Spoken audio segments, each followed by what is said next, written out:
Rentrons dans le vif du sujet avec l'étage. C'est une création de d'Orbigny et il caractérisait un étage par un ensemble de strates. Donc c'est un intervalle de roches. Et dans cet intervalle de roches sédimentaires, il trouvait des fossiles. Un ensemble de faune et de flore qu'il trouvait caractéristique. Et c'est comme ça qu'il a défini par cette épaisseur, cet intervalle de roches sédimentaires, l'étage. C'est pour ça qu'on parle de stratotype d'unité. Et il choisissait une coupe de référence. Alors ces stratotypes d'unité, ça devient aussi des stratotypes historiques, parce que c'est à partir de ce site de référence, de ce stratotype d'unité, on va donner le nom de l'étage en ajoutant le suffixe -ien. Alors pour les deux étages qui nous concernent, créés par Rennevier et d'Orbigny, comme vous le voyez, Hauterive, c'est près de Neuchâtel, et Hauterive, on ajoute le suffixe -ien, ça donne hautrivien. Voilà. Donc la localité type, la coupe type, se situe à Hauterive, à Neuchâtel en Suisse, et ça devient l'étage hautrivien. Pour l'albien, c'est un peu plus compliqué. Albien, ça vient de Alba, parce que ça vient du département de l'Aube. d'Orbigny n'avait pas choisi en fait une seule coupe de référence, mais un ensemble d'affleurements. Et la juste exposition de ces affleurements constituait la localité type. Voilà, donc il avait créé à peu près, je crois, 27 étages, parce qu'il avait constitué 27 ou 28 assemblages phoniques et floristiques caractéristiques pour certains intervalles de roche, donc certains intervalles de temps. Et ces assemblages phoniques et floristiques étaient séparés par des événements où il y avait une crise biologique, puis un renouvellement derrière.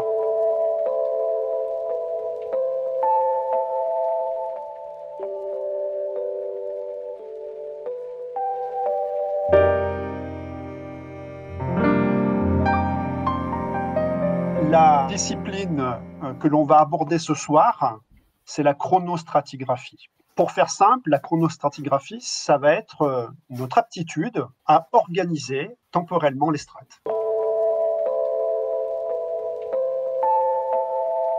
Alors au départ, c'était surtout une approche lithostratigraphique.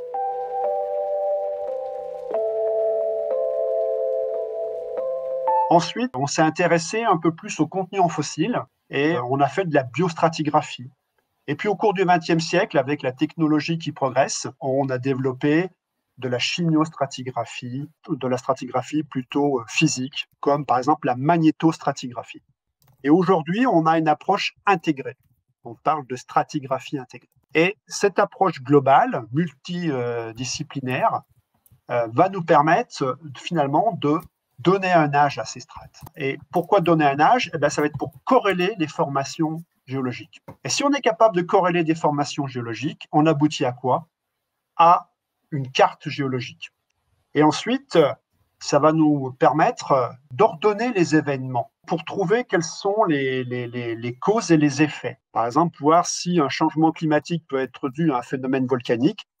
Il faut pouvoir dire que ce phénomène volcanique est contemporain ou antérieur au changement paléo-environnemental que l'on veut expliquer. Et tout ce processus-là, eh bien, il est mené par la Commission internationale de stratigraphie. Son but est également de donner un langage commun, une nomenclature pour qu'on ait un langage commun. Dans ce langage commun, la première des choses, c'est de dire, quand je parle de hautrivien ou d'albien, quelle est la définition de cet étage pour qu'on parle tous de la même chose. Il y a une définition de la seconde, il y a une définition du mètre. Et bien là, on va avoir une définition de ce qu'est l'hautrivien et une définition de ce qu'est l'albien. Et pareil pour tous les autres étages. Et donc, Merci. vous voyez sur cette charte, il y a pas mal de petits clous en jaune ou d'or.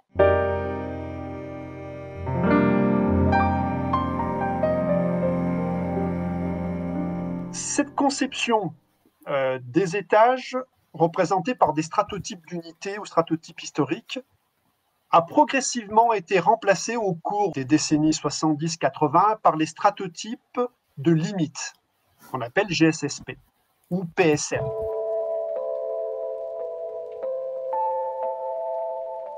Et pourquoi? Parce qu'on s'est aperçu que ces stratotypes d'unités, eh bien, ils n'étaient jamais complets. Puisqu'on voulait représenter un étage par une épaisseur de roche qui représentait un intervalle de temps, On voulait des stratotypes qui étaient le plus complets possible. Or, ça n'existe pas. Et du coup, on s'est dit, plutôt que de définir un étage par un intervalle de roche, on s'est dit, on va définir les étages par leur base, leur surface inférieure, la limite inférieure de l'étage. C'est ce qu'on cherche à faire depuis, vous voyez, à peu près une cinquantaine d'années. Donc, le stratotype de limite vient progressivement remplacer, donc, parce qu'ils ne sont pas tous définis encore, c'est pour ça que je dis progressivement, les stratotypes d'unité. Mais le stratotype d'unité garde sa valeur puisque c'est lui qui permet de définir le nom de l'étage. Et il y a plusieurs marqueurs possibles. Tout à l'heure, rappelez-vous, je vous ai parlé de stratigraphie intégrée, des marqueurs biologiques, fossiles, chimiques et physiques. Parmi tous ces marqueurs, on va en choisir un qu'on va appeler le marqueur primaire. Et c'est celui-ci qui va définir la base de l'étage. Les autres, on va les garder. On appelle ça des marqueurs secondaires.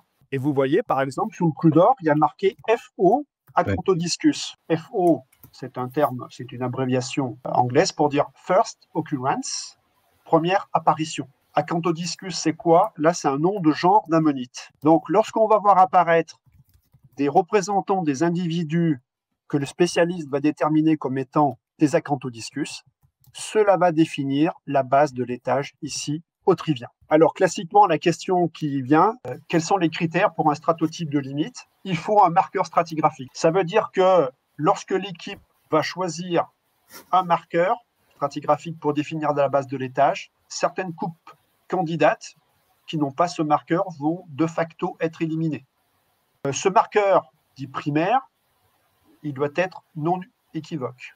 C'est-à-dire qu'on doit avoir un marqueur unique, il ne doit pas y avoir d'ambiguïté. Et c'est très caractéristique au niveau des fossiles ou des marqueurs biologiques ou fossiles. C'est-à-dire qu'une espèce A est unique dans l'évolution biologique. Je ne pourrai pas la retrouver avant ou après dans l'évolution. Elle va caractériser un intervalle de temps bien particulier.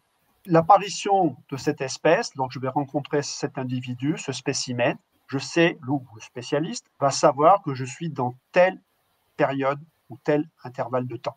C'est un événement unique. Ensuite, c'est aussi possible d'avoir des marqueurs chimiques et physiques, mais c'est un peu plus compliqué. Pourquoi? Parce que, par exemple, quand vous prenez un marqueur comme une inversion du champ magnétique, vous voyez que c'est un signal binaire. Il y a une alternance entre des périodes normales et des périodes inverses au niveau du champ magnétique terrestre. Et donc, ce signal binaire, je vais le rencontrer plusieurs fois. Et donc, ça va nécessiter de caractériser ces inversions du champ magnétique terrestre par d'autres marqueurs, soit chimiques ou surtout biologiques. Et c'est en ça que c'est important d'avoir une stratigraphie dite intégrée. Pareil pour si je prends un signal géochimique, des variations dans la courbe du strontium, par exemple, ou les variations de la courbe des isotopes du carbone ou de l'oxygène. Je vais avoir des pics positifs, des pics négatifs, mais tous ces pics se ressemblent en fait. Alors bien sûr, on va essayer de trouver des pics qui sont vraiment de grande ampleur, pas le bruit de fond. Mais même ces pics de grande ampleur, ça se ressemble tout entre les périodes géologiques. Donc du coup, je vais devoir les caractériser, les dater par d'autres marqueurs pour vraiment les rendre un petit peu uniques, pour bien les caractériser. Ensuite, vous voyez, il y a un potentiel de corrélation. Il faut que le marqueur que je vais choisir soit le plus largement répandu possible. Le marqueur, si je le trouve uniquement sur la coupe de Lachars, par exemple, où il y a l'autrivien, ce n'est pas utile. La coupe doit être relativement épaisse et dilatée pour pouvoir établir pas mal d'études dessus. Une sédimentation continue, pas de changement de faciès, et bien sûr, éviter de trouver des coupes qui sont trop tectonisées, métamorphisées. Et quand on travaille donc comme dans le sédimentaire, éviter d'avoir des perturbations sédimentaires comme des niveaux glissés, ce qu'on appelle les slumps. Et quelque chose d'important, d'avoir un accès libre sur la coupe. Il faut que ce soit préférentiellement du domaine public pour avoir un accès sur le site. Et donc après, il faut aussi qu'il y ait une protection pour pas qu'il y ait un pillage du site. Pour ceux que ça intéresserait, je fais un petit peu de publicité. Géochronique, le numéro 163, avec certains collègues, on a écrit des articles sur les GSSP ou PSM français. Donc pas uniquement ceux du Valanginien et de l'Albien.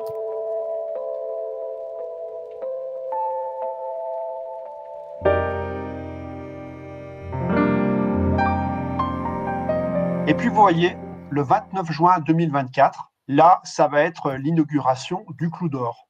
Alors j'ai fait ici un agrandissement. On retrouve ce trait rouge qui symbolise la limite à droite, l'étage en dessous, le Vallongien, à gauche, l'étage autrivien, le banc 189 qui est indiqué. Avant cette inauguration, un mois avant, j'y suis allé avec des techniciens du département de la Drôme. Il faut faire un trou pour fixer le Clou d'Or. On fait une perforation sur une cinquantaine de centimètres, on met une barre, on la scelle, et le jour J, on n'a plus qu'à visser le Clou d'Or. C'est en bronze en fait. Il fait à peu près 15 cm de diamètre, 5 cm d'épaisseur, mais ils ne sont pas tous standardisés. C'est à l'équipe locale qui va faire ça.